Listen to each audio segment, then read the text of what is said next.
The Gospel of Mark often presents Jesus in dramatic confrontations with the religious leaders of his time. Mark chapter 3 verses 1 to 6 is one such instance, occurring on a Sabbath day in a synagogue. This wasn't just any Saturday, it was a holy day for the Jewish people, a day set aside for rest and prayer. Jesus entering the synagogue on the Sabbath would have been expected, but what unfolded next was anything but ordinary. Inside the synagogue, a man with a withered hand was present. We aren't told how he came to have this ailment, but his condition would have been obvious and likely debilitating. The eyes of everyone in the synagogue, including Jesus, would have been drawn to him. The man's presence, particularly on the Sabbath, sets the stage for a clash between compassion and rigid adherence to the law.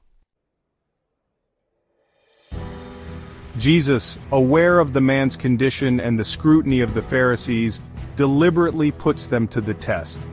He asks them, "Is it lawful to do good on the Sabbath rather than to do evil, to save life rather than to destroy it?" His question cuts to the heart of their legalistic interpretation of the Sabbath. The Pharisees, however, remained silent. Their hearts hardened against Jesus and the needs of the man before them. Their silence spoke volumes. They were more concerned with upholding the letter of the law, even if it meant neglecting a basic act of human kindness. They saw the Sabbath as a day restricted by regulations, not realizing its true purpose as a day for experiencing God's goodness and extending that goodness to others. Jesus, in contrast, embodied the true spirit of the Sabbath. He was the Lord of the Sabbath, not bound by it, but fulfilling its deepest meaning.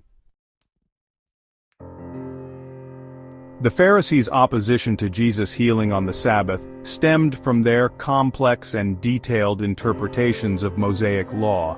They had developed numerous rules and regulations around the Sabbath, turning it into a burden rather than a delight. Their focus on the minutiae of the law blinded them to its true essence, which was love for God and love for neighbor. Jesus, by performing this healing miracle, exposes the emptiness of their legalism. He demonstrates that true righteousness is not found in meticulous observance of external rules, but in love that acts with compassion and mercy. He shows that God desires mercy, not sacrifice, a truth often lost on those who prioritize rules over people. The encounter in the synagogue holds a powerful message for us today. It challenges us to examine our own hearts and motivations. Are we so caught up in following rules and regulations that we miss opportunities to show love and compassion?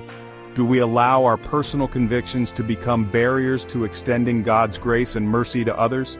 This passage reminds us that faith is not about rigid adherence to a set of rules, but about a living relationship with a merciful God. It calls us to move beyond a legalistic mindset and embrace a faith that is active in love, seeking the good of others, especially those in need.